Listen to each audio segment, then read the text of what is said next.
Chapter 59 of Great Expectations, by Charles Dickens. For 11 years I had not seen Joe nor Biddy with my bodily eyes, though they had both been often before my fancy in the East, when, upon an evening in December, an hour or two after dark, I laid my hand softly on the latch of the old kitchen door. I touched it so softly that I was not heard, and looked in unseen. There, smoking his pipe in the old place by the kitchen firelight, as hale and as strong as ever, though a little grey, sat Joe. And there, fenced into the corner, with Joe's leg, and sitting on my own little stool looking at the fire, was I again. "We give him the name of Pip for your sake, dear old chap," said Joe, delighted, when I took another stool by the child's side. But I did not rumple his hair. "And we hoped he might grow a little bit like you, and we think he do." I thought so too, and I took him out for a walk next morning, and we talked immensely, understanding one another to perfection. And I took him down to the churchyard, and set him on a certain tombstone there, and he showed me from that elevation which stone was sacred to the memory of Philip Pirrip, late of this parish, and also Georgiana, wife of the above. "Biddy," said I, when I talked with her after dinner, as her little girl lay sleeping in her lap, "you must give Pip to me one of these days, or lend him at all events." "No, no," said Biddy gently, "you must marry." "So Herbert and Clara say, but I don't think I shall, Biddy. I have so settled down in their home, it is not at all likely. I am already quite an old bachelor." Biddy looked down at her child, and put its little hand to her lips, and then put the good matronly hand with which she had touched into mine. There was something in the action, and in the light pressure of Biddy's wedding ring, that had a very pretty eloquence in it. "Dear Pip," said Biddy, "you are sure you don't fret for her?" "Oh no, I think not, Biddy.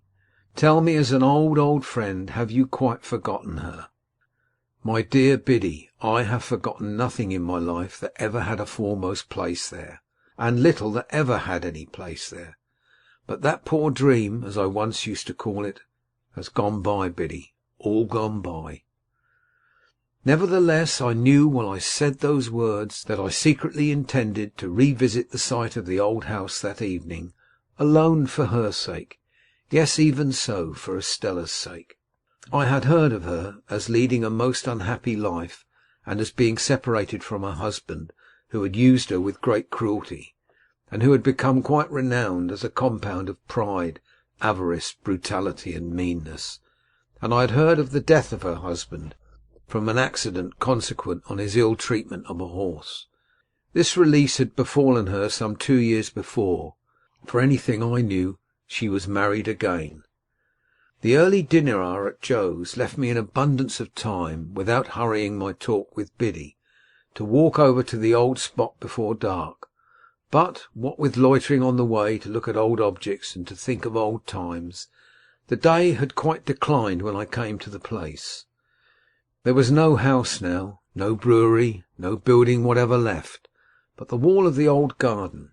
The cleared space had been enclosed with a rough fence, and looking over it, I saw some of the old ivy had struck root anew, and was growing green on low, quiet mounds of ruin. A gate in the fence standing ajar, I pushed it open and went in. A cold silvery mist had veiled the afternoon, and the moon was not yet up to scatter it. But the stars were shining beyond the mist, and the moon was coming, and the evening was not dark. I could trace out where every part of the old house had been, and where the brewery had been, and where the gates, and where the casks. I had done so, and was looking along the desolate garden walk, when I beheld a solitary figure in it. The figure showed itself aware of me as I advanced. It had been moving towards me, but it stood still. As I drew nearer, I saw it to be the figure of a woman. As I drew nearer yet, it was about to turn away, when it stopped and let me come up with it. Then it faltered, as if much surprised, and uttered my name, and I cried out, "Estella!" "I am greatly changed. I wonder you know me." The freshness of her beauty was indeed gone, but its indescribable majesty and its indescribable charm remained. Those attractions in it I had seen before. What I had never seen before was the saddened, softened light of the once proud eyes. What I had never felt before was the friendly touch of the once insensible hand.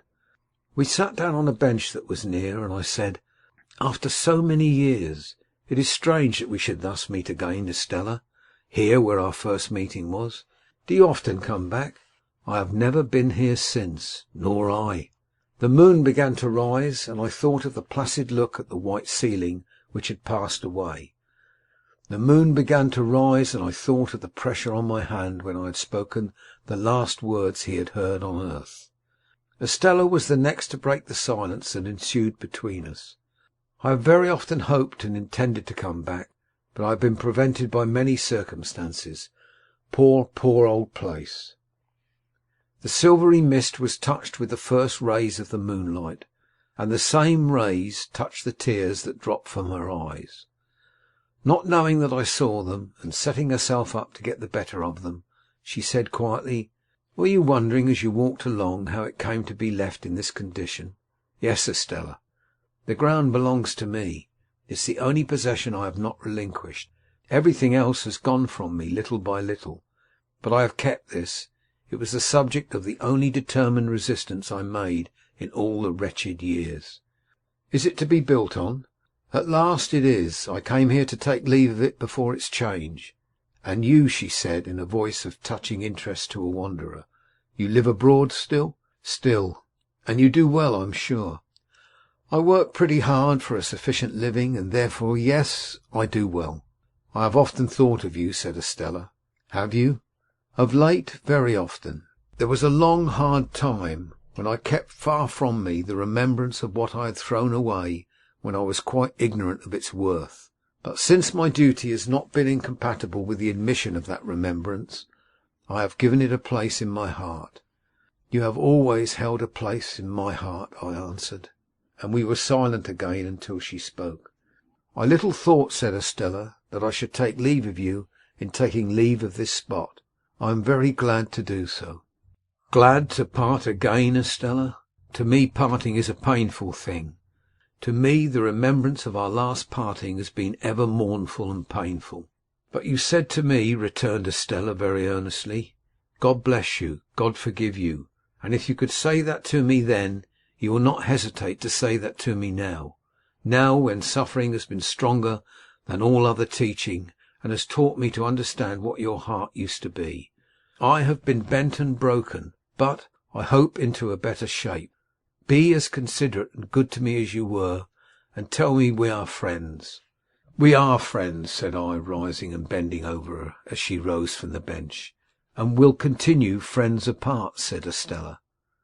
I took her hand in mine, and we went out of the ruined place.